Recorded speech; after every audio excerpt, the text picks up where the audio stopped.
इस कार्यक्रम के पुण्यार्चक हैं निवेदक सकल दिगंबर जैन समाज, सतना, मध्य प्रदेश। प्राकृत भाषा में निबद्ध वैराग्य शतक कृति के माध्यम से कुछ यहाँ पर हम पढ़ते भी हैं, सीखते भी हैं, सुनते भी हैं और थोड़ा समझने की कोशिश भी करते ही हैं। इसी क्रम को आगे बढ़ाते हुए गाथा नंबर 29, 30 और 31 पढ़ते हैं। अह दुखियाई तह भुख खियाई जह चिंतियाई भिंडाई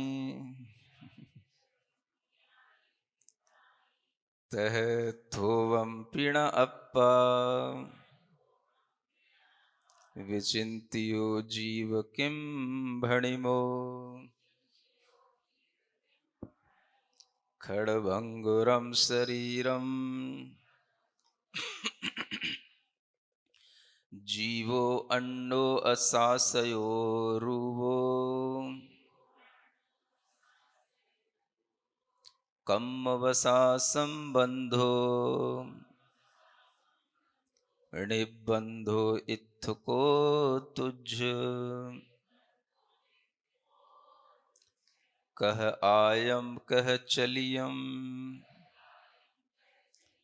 तुमपि कह आगो कहम गमहि अन्नुन्नम पीणयाणः जीव कुडुम्बम कहो तुझ।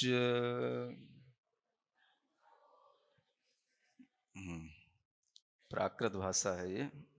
अच्छी लगती है कि नहीं आप लोगों को?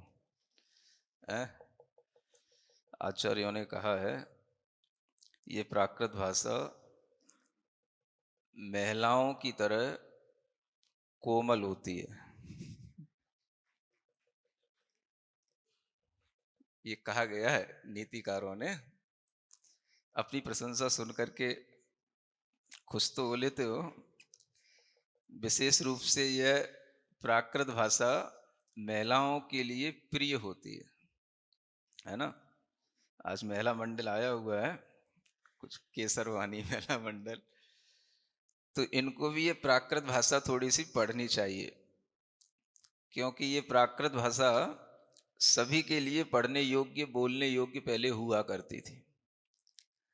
और इस भाषा के माध्यम से ही पहले नाटकों में वाक्य बोले जाते थे। अगर आप कभी पुराने नाटक जो आपके एमए के कोर्स में चलते हैं उनको अगर आप कभी देखोगे तो हर नाटक में आपको प्राकृत भाषा के भी वाक्य मिलेंगे। इसलिए ये भाषा सभी को बोलना चाहिए। कभी कभी आपको लगेगा कि इस भाषा में बोलने में तो थोड़ा सा लगता है कुछ अटपटा सा, लेकिन वो शब्द बिल्कुल आपके वही होंगे जो आप बोली भाषा में बोलते हैं। और इसमें कोई ज़्यादा व्याकरण नहीं होती समझने के लिए। बस आपको एक बार ये जान लेना पड़ता है कि यहाँ पे किन शब्दों में क्या भाव निकल रहा है। तो इसी को आगे पढ़ते हुए गाथा नंबर 29 में अह दुखियाई तह दुख भुखियाई जह चिंतियाई भिंडाई। क्या कहा जा रहा है? भिंडाई का मतलब, भिंड माने होता है जैसे बालक होता है ना, बच्चा। तो वो कभी दुखी होता है, कभी भूखा होता है, कभी कुछ सोच लेता है, ऐसा करता है। ऐसे ही आप भी हमेशा बड़े होने के बाद भी करते रहते हैं। जब बच्चा छोटा होता है तो उसके पास में यही 2-3 काम होते हैं। क्या काम होते हैं? मम्मी मम्मी मम्मी भूख लगी है। फिर भूख की पूर्ति हो गई तो कुछ इस तरीके का उसके लिए काम हो जाएगा, या वो कुछ कर लेगा कि अपने आप कहीं रो पड़ेगा, दुखी हो जाएगा, फिर उसको मनाना पड़ेगा। ये दूसरा काम उसका ये रहता है। तीसरा काम और क्या हो सकता है? तो थोड़ा सा जब और बड़ा हो जाता है तो वो सोचता रहता है ये लोग कैसे हैं, कौन हैं, हमारे बारे में क्या सोच रहे हैं, ये भी वो पड़ा पड़ा सोचता रहता है। कौन हमारी मम्मी है, कौन पापा है, कौन दादू है, कौन चाचा है, ये भी वो पड़ा पड़ा अपने दिमाग में सोचता रहता है। तो ये बच्चों के काम, यही 3 काम होते हैं बच्चों के। कौन कौन से? कभी रो लेना, दुखी हो जाना, भूख प्यास के लिए चिल्लाने लग जाना, या पड़े पड़े कुछ भी सोचते रहना कि ये कौन है और कौन हमें ज्यादा चाहता है, कौन बार बार हमें गोदी में ले लेता है, किसकी गोदी में हमें जाना है, किसकी गोदी से भागना है। तो बच्चों के पास चिंतन करने के लिए सिर्फ इतना ही विषय होता है। सुन रहे हो कि नहीं? जब आप भी बच्चे थे, हम भी बच्चे थे, तो इतना ही सोचते थे, इससे ज्यादा नहीं सोच पाते थे। लेकिन जब बच्चे बड़े हो जाते हैं, तब उनके लिए कुछ कहा जाता है कि ये बच्चों वाली बातें तो बहुत हो गई, कुछ इससे भी ऊपर उठोगे कि नहीं उठोगे?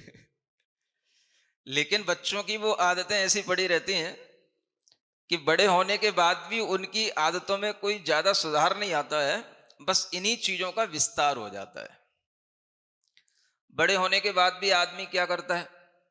यही 3 काम करता है। मन है तो विचार करता रहेगा, चिंतन करता रहेगा, चिंतियाई जैसे बने तैसे, है ना?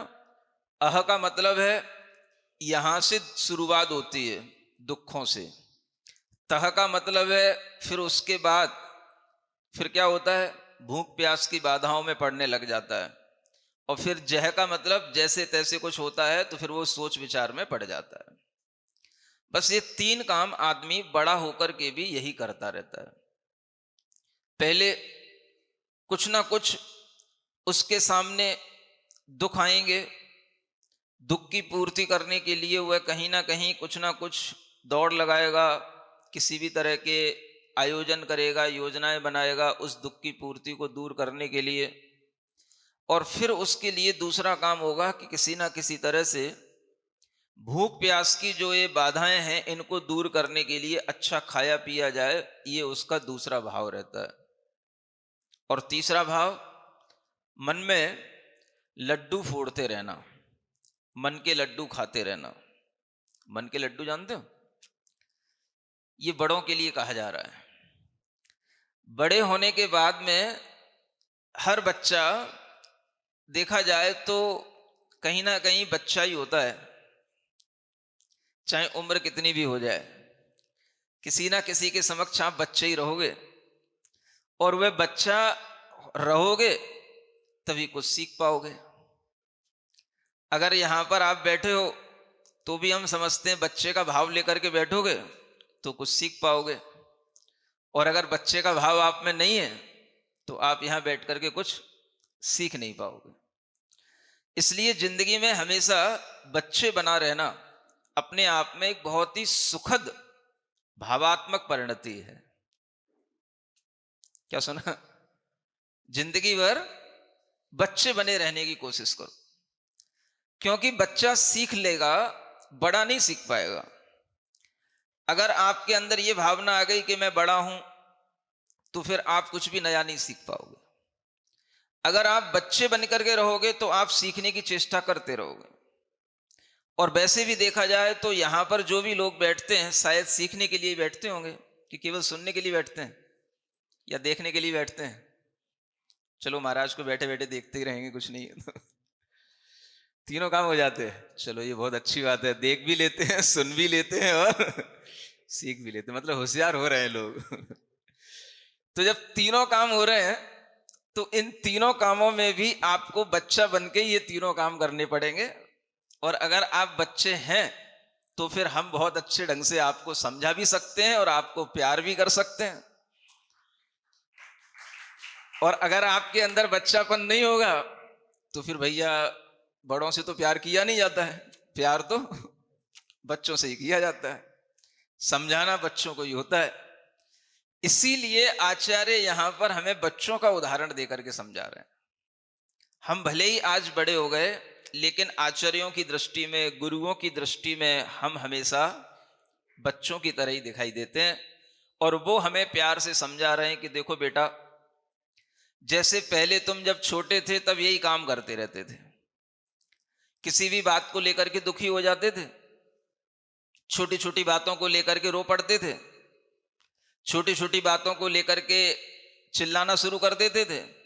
फिर घर के लोग तुम्हें थोड़ा सा मना लेते थे, थोड़ी देर बाद तुमको पुचकार करके, कुछ लाड प्यार करके, कुछ थोड़ी सी टॉफी खिला कर दे करके तुमको चुप कर लेते थे। आज भी तुम कुछ ऐसा ही कर रहे हो। बड़े तो हो गए हो, लेकिन ये आदत गई नहीं है। कौन सी आदत? छोटी छोटी बातों पर दुखी होने की, छोटी छोटी बातों पर रूठ जाने की, छोटी छोटी बातों पर चिल्ला देने की, छोटी छोटी बातों पर मुंह बना के बैठ जाने की। ये आदतें अभी भी तुम में गई नहीं है। समझ पा रहे हो कि नहीं? बच्चा छोटा था तो मां खिला लेती थी, घर के लोग उसको हाथ में ले लेते थे, टॉफी दे देते थे। अब बड़े हो गए हो, कौन किसको टॉफी दे? अब ना तुम्हारे लिए कोई वो टॉफी अच्छी लगेगी, ना तुम्हारे लिए कोई पुचकारना अच्छा लगेगा। अब तुम इतने बड़े हो गए हो, इतने बड़े हो गए कि अब तुम्हारा काम टॉफी से नहीं चलेगा, ट्रॉफी से चलेगा। क्या समझ आया? ट्रॉफी समझते हो ना?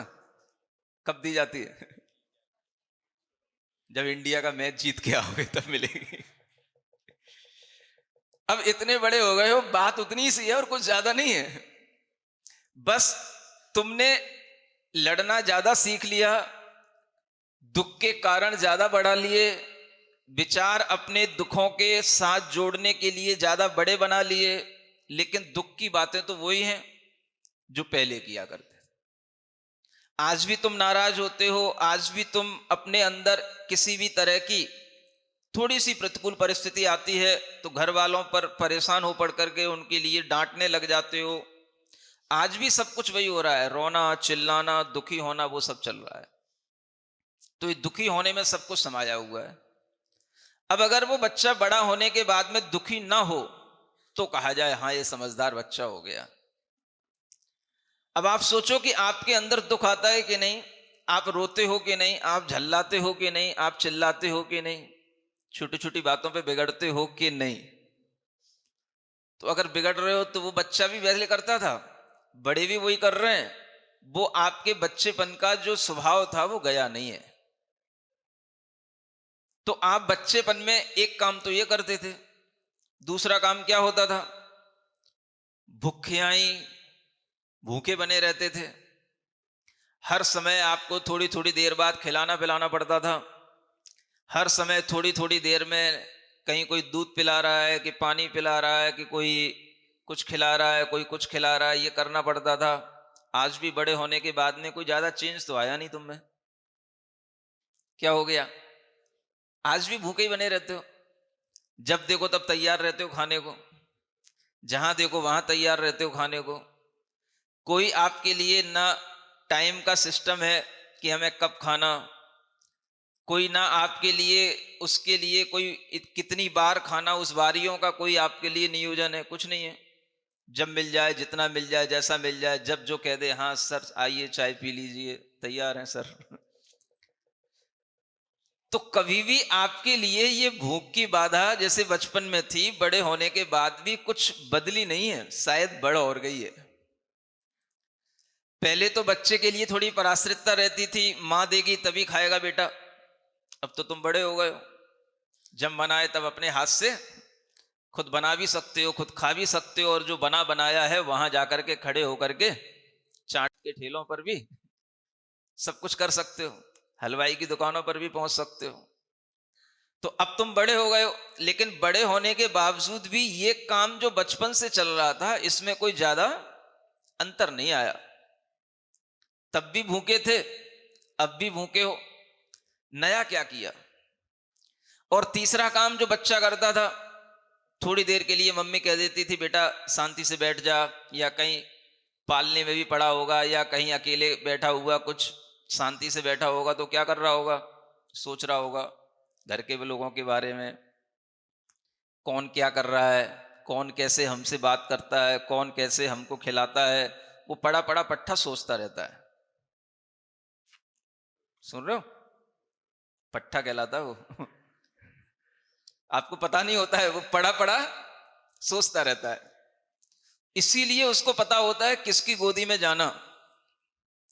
कोई दूसरा अनजान व्यक्ति अगर उसे गोदी में ले लेता है तो तुरंत उससे निकल के भागता है वो, क्योंकि उसने उसका चेहरा पहले देखा नहीं होता है। नए अंकल जी कहां से आ गए। अब वो भले ही कितने ही खास हो, भले ही पापा के भाई क्यों ना हो, लेकिन अगर वो विदेश में रहे हैं और कहीं 5 साल बाद आए हैं और उसने पहली बार चेहरा देखा है, तो वो कुछ नहीं समझेगा कि हमारे पापा के भाई हैं या हमारा ही कोई बड़ा भाई है। उसे तो जो बचपन से देखते हुए मिला, जो बचपन से उसे खिलाते हुए मिला, वो उसी की गोद में अपने आप को अस्वस्थ समझता है, बिल्कुल उसी में आश्वस्त पाता है।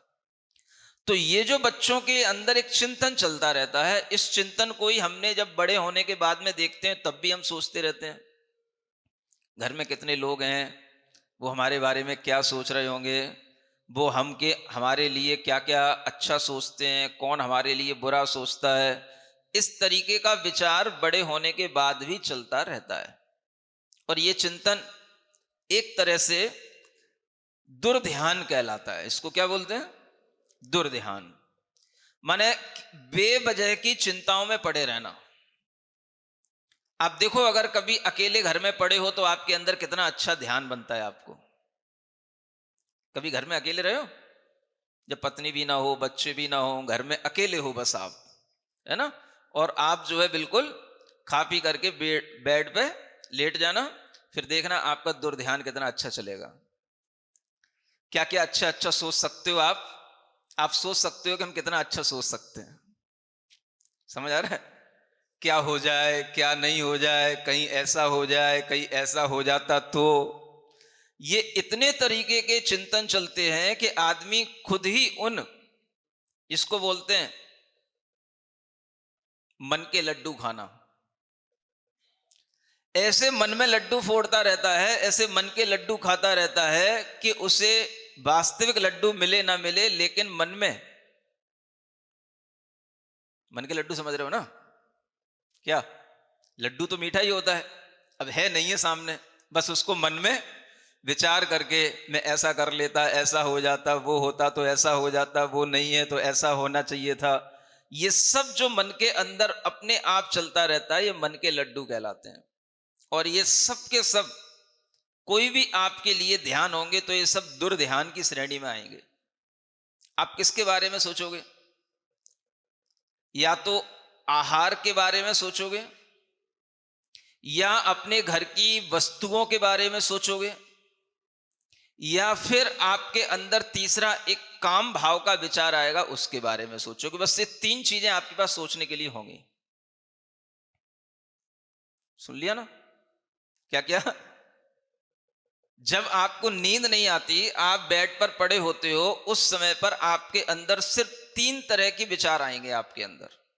या तो खाने पीने के, या फिर आपके पास में जो वस्तुएं हैं या लोग हैं उनके विषय में, वो कैसा कर रहा है, क्या कर रहा है, या ये चीजें हमारे पास नहीं है, ये चीजें आ जाएं, इस तरीके की बातें।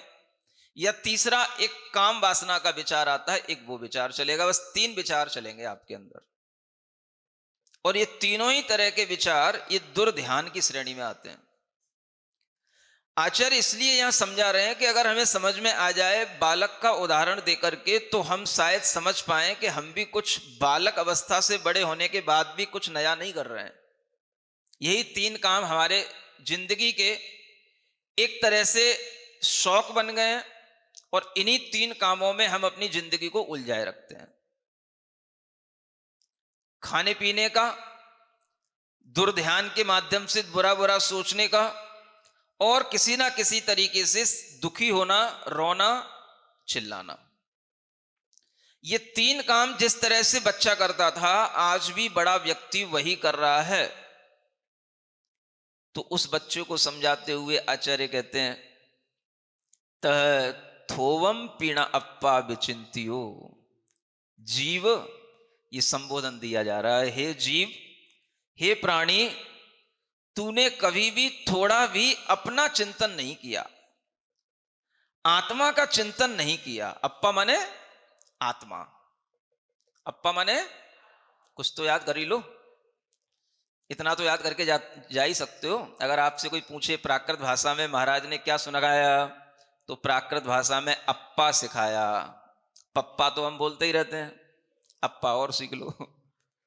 अप्पा माने आप बोलते हैं ना अपन, तो वो आप शब्द जो बना है वो आत्मा से ही बना है। हम आपके लिए आप कहते हैं, आप हमारे लिए आप कहते हैं, लेकिन आप माने जो अपना आप है, अपना आत्मा है, उसे आप कोई नहीं कहता है। क्या सुना? एक दूसरे के लिए तो आप कहते हैं, लेकिन आप माने क्या होता है? आप अपना ही होता है। अपने को ही आप कहा जाता है, उस आप को ही अप्पा कहा जाता है। वो अप्पा से ही आप शब्द बना है। आपा पर का भेद नहीं जानता, बोलते हो ना, क्या अपना है क्या पराया है। अपने को ही आप कहा जाता है, अपने को ही आत्मा कहा जाता है, अपने को ही प्राकृत में अप्पा कहा जाता है। तो ये यहां पर आचार्य कह रहे हैं, हे जीव, हे प्राणी, तूने कभी भी अपना कभी चिंतन नहीं किया। थोवम माने थोड़ा भी तूने कभी अपनी आत्मा के बारे में नहीं सोचा। तो दुनिया में रह करके बस ये कुटुंब कबीला और अपनी आसपास की चीजों के बारे में ही सोचता रहता है, तो कभी भी अपना विचार नहीं करता। मैं कौन हूं, ये विचार नहीं आता। अपनी आत्मा के बारे में तूने जब कभी सोचा ही नहीं, तो किम भड़िमो, तो अब मैं तेरे से क्या कहूं, तुझे क्या समझाऊं। तुझसे तब कुछ कहा जाए जब तू कुछ अपने बारे में विचार करने को तत्पर हो, और तू अपने बारे में कुछ सोचने को तैयार है ही नहीं है। तुझे दुनिया की चिंता पड़ी है, बच्चों की चिंता पड़ी, बच्चों के बच्चों की चिंता पड़ी, परिवार में जितने भी लोग हैं, भाई बहन बेटा बेटी, सबके विवाह की चिंता तेरे सिर पर है, सबकी पढ़ाई की चिंता तुझे करनी है, जैसे तेरे बिना कुछ दुनिया में चलने वाला है नहीं है। समझ आ रहा है? दादाजी सुन रहे हो ना, कुर्सी पे बैठे हुए, और दादी अम्मा भी सुन रही हैं। आप देखना कभी इनको, पूछना कभी इनसे, दादी जी कैसे चल रहा है, क्या चाहिए, कुछ दिक्कत तो नहीं है?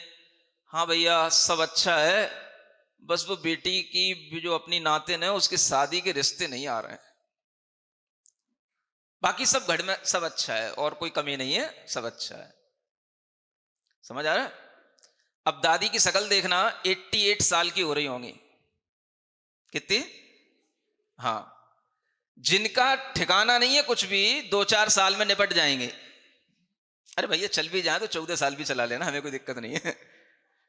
लेकिन उन्हें चिंता किसकी पड़ी है? हाँ, नाती की, नातिन की, जैसे कि उनकी चिंता से ही उसका विवाह होगा। अगर वो चिंता नहीं करेंगी तो शायद उसका विवाह ना हो। उनकी चिंता से ही उस मान लो पोते का, नाती का जॉब लगेगी, उसी की उन्हीं की चिंता से। जैसे उन्हीं को जो चिंता पड़ी है, बेटी की जॉब नहीं लग रही, बेटे को काम नहीं मिल रहा। अब काम की चिंता बेटे को नहीं है क्योंकि उसे पता है घर में सब कुछ है, लेकिन काम की चिंता मम्मी की मम्मी को है।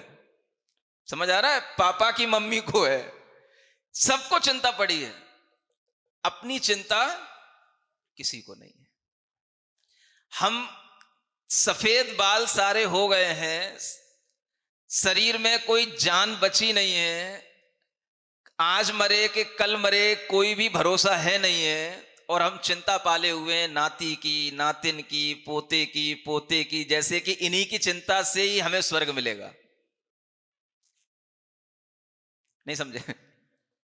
और हमारी चिंता करने से जैसे कि इनको सब कुछ मिल जाएगा।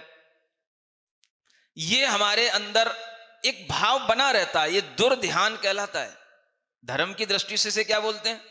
दुर्ध्यान। बेवजह की चिंताओं में पड़े हो।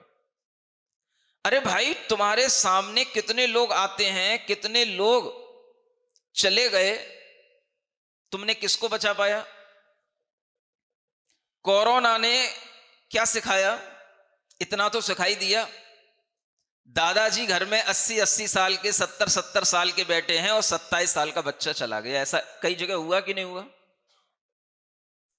आप किसके लिए क्या कर सकते हो, किसके बारे में सोचने के कारण से अपने अंदर आर्त ध्यान करते रहते हो, ये उम्र दूसरों के सोचने की होती है या अपने लिए सोचने की होती है?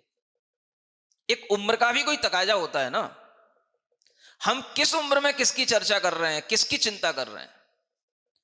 अगर हम अपने अंतिम उम्र के पड़ाव में अपने बेटे, नाती, पोते, इनके साथ खेलो रमो, कोई दिक्कत नहीं है, लेकिन इनकी चिंता में पड़ करके अगर हम दुर्ध्यान कर रहे हैं तो आचार्य कह रहे हैं आपका परलोक बिगड़ जाएगा। आपके लिए यह चिंता करने का समय किसका है? आत्मा के बारे में सोचो, अपनी चिंता करो।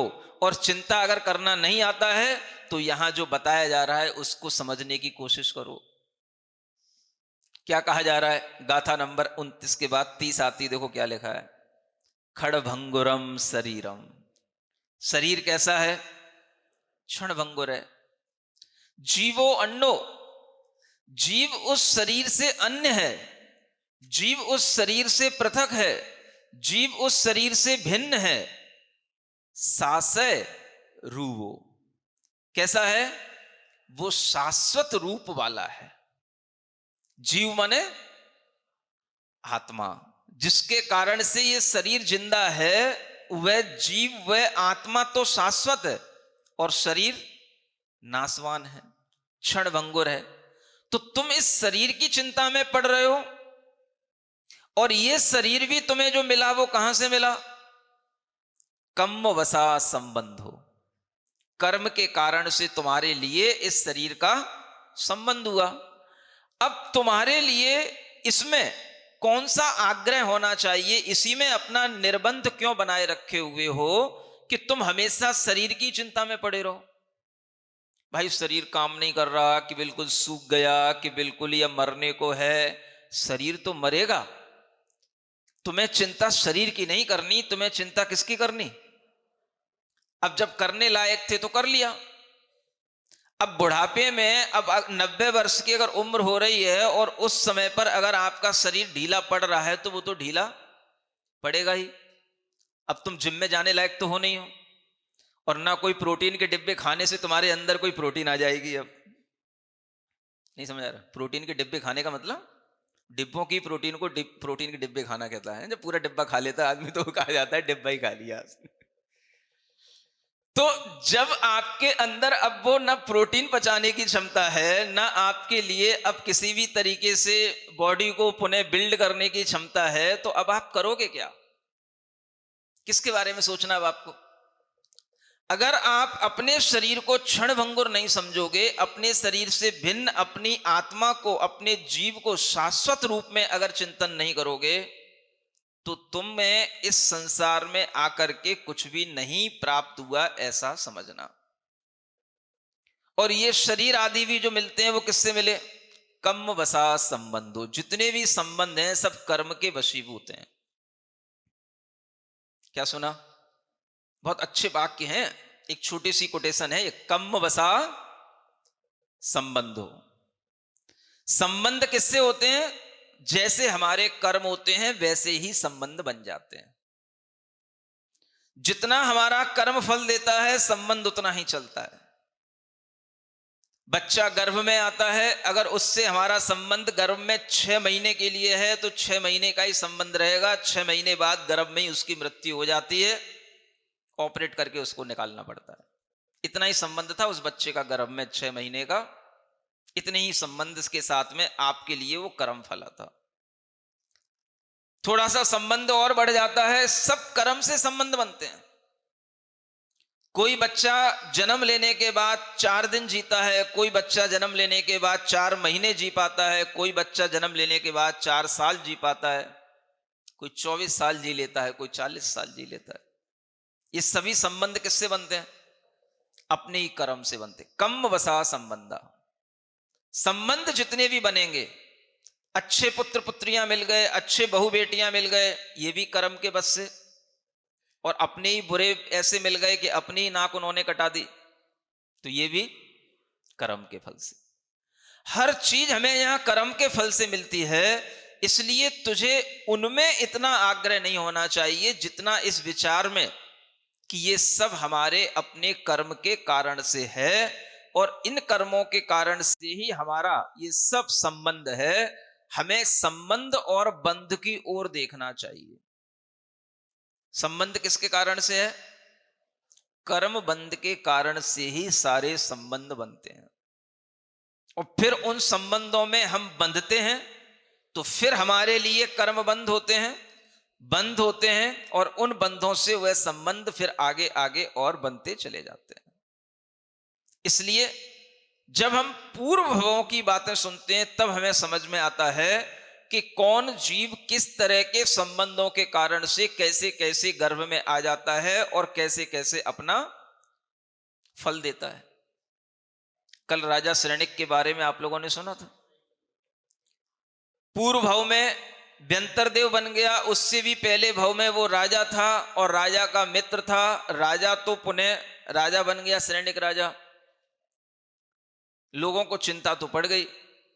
श्रेणिक राजा तो आपने बता दिया महाराज, उसका क्या हुआ? जो वो सुषेण था, जो मुनि महाराज बनने के बावजूद भी अज्ञान के कारण से अपनी धारणा को उस राजा के प्रति जो बनाए रखे थे वो बनाए रखे, अपनी कसाई को छोड़ नहीं पाए, और वो भी मरण करके व्यंतर बने। फिर आगे वो क्या बने, सुनना चाहते हो? दूसरों की स्टोरी सुनने में ही तो अच्छा लगता है महाराज। अपनी स्टोरी तो कोई दूसरा सुनाएगा तभी अच्छी लगेगी। अब आप ये विचार करो कि अगर उसके लिए भी पहले वैर का अनुबंध हुआ है तो वह भी अगले जन्म में उस वैर को किसी ना किसी तरह के संबंधों से प्राप्त करेगा। उन सुषेण ने भी सुमित्र के साथ में वैर का अनुबंध कर लिया था। इसी के कारण से मेरा यह 3 महीना निकल गया, एक कण मुंह में नहीं पहुंचा। ये आज भी मुझसे शत्रुता का व्यवहार कर रहा है, इसकी आदत पुरानी गई नहीं। ये विचार आ गया, और ये विचार आते ही से कसाय उत्पन्न हो गई। उस कसाय में आपा खो दिया, पैर पत्थर में मार दिया, प्राण निकल गए, व्यंतर बन गए। कुछ समय के लिए, हजारों वर्षों के लिए एक दूसरी पर्याय में जाने के बाद भी वो जो बंद हो गया है, वो कितने ही असंख्यात वर्ष क्यों ना निकल जाए, वो बंद नहीं छूटता है। वो ये सीखो आप, ये जानो इन कहानियों से। अगर किसी व्यक्ति ने आज आपके साथ में कोई द्वेष का, घृणा का अनुबंध कर लिया है, तो वह बंद आपके लिए अगले कई भवों में भी आपके साथ चलता रहेगा, बना रहेगा। और वह भव में कितने ही तरह का वह आयु क्यों ना हो, कितने ही वर्ष की आयु क्यों ना हो, माने बस नरक में चला जाए, स्वर्ग में चला जाए, असंख्यात वर्षों की भी आयु क्यों ना हो, तो भी उसका वह बंध छूटता नहीं है। कितना बड़ा संस्कार पड़ जाता है आत्मा पर, आप इससे विचार कर सकते हो। आज हमारा जो दुश्मन है वो किसी ना किसी कारण से मर गया, या हम ही मर गए, कोई ना कोई एक पहले भी निपट गया, तो भी ये मत समझ लेना कि निपटारा हो गया।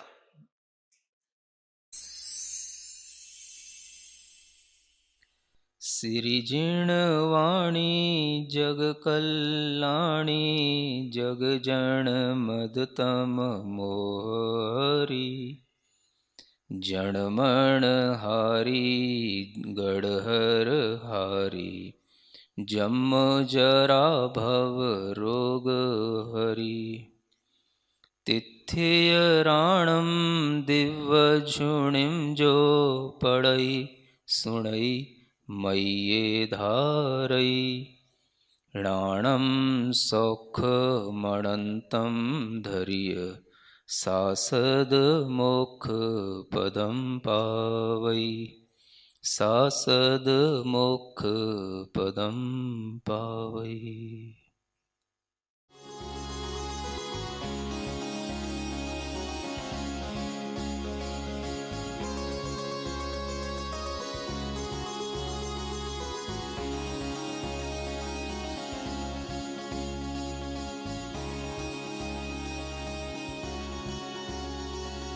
इस कार्यक्रम के पुण्यार्चक थे। निवेदक सकल दिगंबर जैन समाज, सतना, मध्य प्रदेश।